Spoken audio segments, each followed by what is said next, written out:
Imagine a country with nearly 1/5 of the world's population but only 6% of its fresh water. This is the reality for China today. It's a staggering imbalance that affects hundreds of millions every day. The water that sustained this civilization for millennia is becoming alarmingly scarce. Great rivers like the Yellow River sometimes fail to reach the sea. Lakes are shrinking. Groundwater is being pumped out faster than it can replenish. This isn't a problem for the future, it's happening today. September 12, 2025, the reasons are complex. Decades of rapid industrialization have polluted water sources.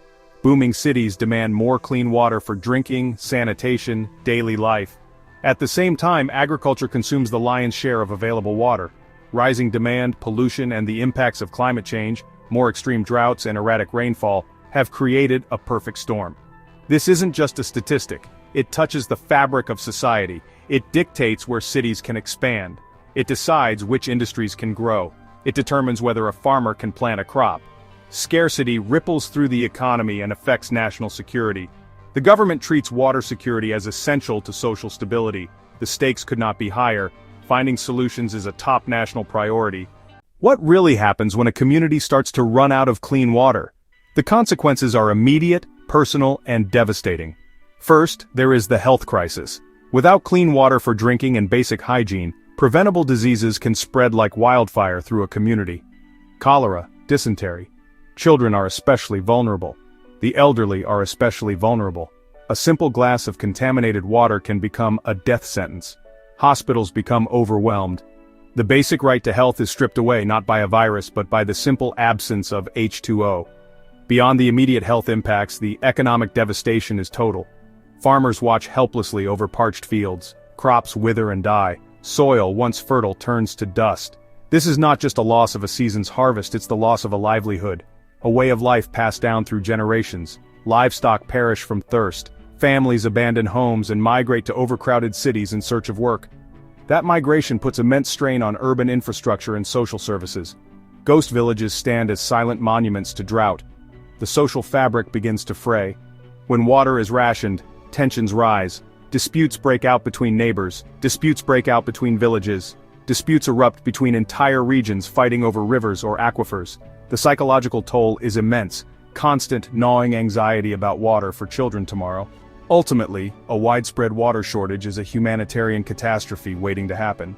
Faced with this existential threat, Chinese scientists and engineers had to think differently. Traditional solutions were no longer enough.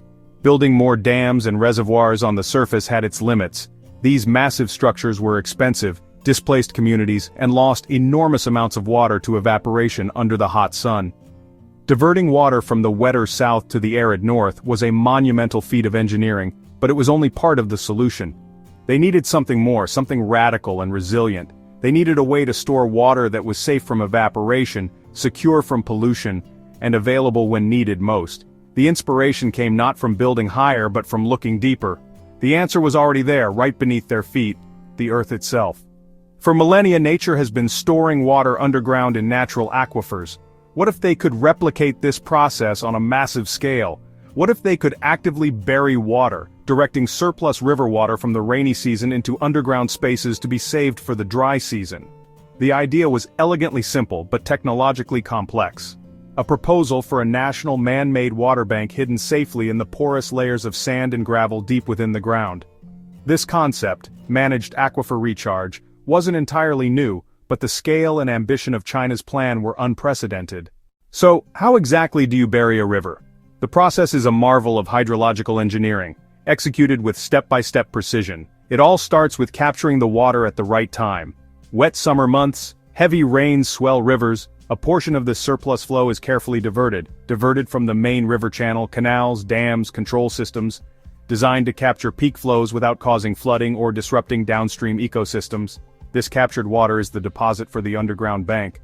Once diverted, the water begins a journey of purification, directed into large settling ponds. Water slows down, silt, mud. This is a crucial first step, prevents clogging of porous rock and sand. After the settling ponds, water flows through natural filters, sand beds, gravel beds. This mimics how nature cleans water, removing finer particles and impurities. Ensures the water sent underground is as clean as possible. Next stage, the actual injection. Several methods to get clarified water into the aquifer: injection wells, reverse wells. Wells pump clean water down into the targeted aquifer layer. Infiltration basins spread water over large permeable land. Water slowly percolates down through soil and rock, further filtered on its journey. Reaches and recharges the groundwater table. Choice depends on local geology and conditions. Finally, stored water is protected and monitored. Underground, safe from sun, virtually no evaporation. Network of monitoring wells drilled throughout the area. Track water level. Measure quality. In dry season, banked water is pumped back to the surface. Supplies cities, supplies farms, supplies millions of people. The impact of this underground water banking system is nothing short of life-saving. For millions living under constant drought threat, it provides a level of security they've never known. When the summer rains fail and the rivers run low, it no longer means an immediate crisis. It no longer means that taps will run dry or that crops will be lost. The water stored safely underground acts as a massive buffer, a strategic reserve to bridge the gap until the rains return. This turns a potential humanitarian disaster into a manageable challenge. In rural communities, this means the difference between sustenance and starvation. A farmer in Hebei can now plant his wheat with confidence because even if spring is unusually dry, there's reliable groundwater to irrigate his fields. This stabilizes food production for his family and for the entire nation. It prevents mass exodus from rural areas, preserving communities and their way of life. By ensuring water for agriculture, the project safeguards China's food security, a cornerstone of national stability and prosperity. In the sprawling megacities of northern China, the impact is just as profound. Cities like Beijing and Tianjin, with populations in the tens of millions, have long relied on overpumping groundwater. That overpumping caused a dangerous drop in the water table and even land subsidence, where the ground literally sinks. Replenishing the aquifers provides a sustainable water source for urban residents. It ensures that homes, hospitals, and schools have the clean water they need. It allows economic activity to continue without mortgaging the region's environmental future. Creating the world's largest network of underground reservoirs was not without its immense challenges. The first major hurdle was a geological one. You cannot simply inject water anywhere underground. Scientists and engineers had to conduct one of the most extensive geological surveys ever undertaken. They used advanced sensors, satellite imaging, and drilled thousands of exploratory boreholes to create a detailed three-dimensional map of the subsurface.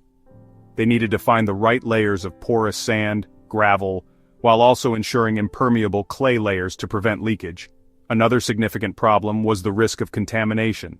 The very aquifers they intended to recharge were, in some places, already polluted from decades of industrial runoff, agricultural runoff. Pushing huge volumes of clean water into a contaminated aquifer could simply spread the pollution further, making the problem worse. To solve this, a massive cleanup effort was required. Contaminated sites had to be identified, remediated. Furthermore, the injection process itself had to be carefully managed to create a bubble of fresh water that would push back against and contain the existing polluted water, creating a zone of safe, extractable supply. The sheer logistics of the project were staggering. It required the construction of hundreds of miles of new canals, pipelines, pumping stations.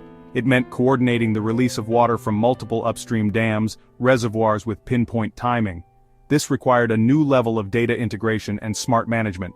A centralized control system, using real-time data from thousands of sensors measuring river flow, rainfall, and aquifer levels, was developed. This smart water grid allows operators to make instant decisions, diverting water to where it's most needed and can be stored most effectively, all while preventing floods. The results of this ambitious strategy are no longer theoretical. We are seeing tangible success stories emerging from the ground up across northern China. In Baiyangdian, the largest freshwater lake on the North China Plain, the results have been transformative. The lake had been shrinking for years, with large sections drying up completely. By diverting and injecting over 1 billion cubic meters of water into the surrounding aquifer, engineers have not only halted the decline, but have begun to raise the lake's water level. This has revived the local ecosystem, brought back migratory birds, restored the livelihoods of fishing communities who depend on the lake. Consider the city of Handan in Hebei province, an industrial hub that had suffered from severe water scarcity and land subsidence due to overpumping groundwater. The ground beneath the city was sinking. Through the managed aquifer recharge project, the city began injecting surplus water from the south to north water diversion project into its depleted aquifers. Within a few years, the decline in the water table was reversed. For the first time in decades, groundwater levels began to rise. This provided the city with a secure water supply, halted the dangerous land subsidence, and secured its future as a center for industry and commerce. In the vast agricultural plains around Dezhou in Shandong province, the story is one of renewed hope for farmers. This region, a critical grain-producing area, was plagued by recurring droughts that threatened the nation's food supply. The Aquifer Recharge Project created a reliable water source for irrigation during the crucial spring growing season. Farmers who once faced uncertainty can now count on having water to bring their crops to harvest. Fields that were once at risk of turning to dust are now green and productive, ensuring a stable food supply for millions and preserving the agricultural backbone of the region. These examples are not isolated incidents. They are part of a larger, coordinated strategy that is changing the water landscape of northern China, proving that banking water underground is a powerful and effective tool for building resilience against the growing threat of climate change and water scarcity. China's struggle with water scarcity is not unique. All around the world, California, India, Australia, South Africa, climate change is making rainfall more erratic. Droughts are becoming more severe. Populations keep growing. The challenges are universal. Therefore, the innovative solutions being pioneered in China do not just hold lessons for one country, they offer a potential blueprint for a thirsty world. The principles of capturing surplus water and storing it underground for a dry day are applicable in many other water-stressed regions. Countries with seasonal rainfall patterns like India could greatly benefit from this model. During the intense monsoon season, India often experiences massive flooding and loses enormous volumes of fresh water to the sea. Implementing managed aquifer recharge systems could allow them to capture this monsoon bounty and store it underground. This stored water could then be used during the long dry season, providing a lifeline for hundreds of millions of farmers and supplying burgeoning cities. In the United States, states like California and Arizona are already experimenting with similar techniques, but China's project demonstrates the power of implementing it on a massive, nationally coordinated scale. As the Colorado River dwindles, the ability to capture storm runoff from atmospheric rivers and bank it in the Central Valley's aquifers could be a game-changer for American agriculture and urban water security. Australia, the driest inhabited continent on Earth, could also adopt these strategies to better manage its boom-and-bust water cycle, storing water from rare flood events to survive its frequent and severe droughts. The key takeaway for the world is the shift in mindset. It's about moving from a passive reliance on surface water to an active management of the entire water system, including the vast, unseen reservoirs beneath our feet. China's project shows that this requires long-term vision, significant government investment in science and infrastructure, and the political will to see it through. While the specific geology and context will differ from place to place, the core concept of treating the ground as a natural, efficient, and secure place to save water is a powerful idea whose time has come for all of humanity. When we look at this monumental undertaking in China, we see more than just canals, wells, aquifers. We see a powerful testament to the human spirit. We see our ability to face a seemingly insurmountable crisis, not with despair but with bold, ambitious, life-saving innovation. This story should inspire us to think bigger, look deeper, and work together to build a more secure, sustainable world. Ensuring every person has access to clean, safe water is one of the most essential and noble goals for the global community.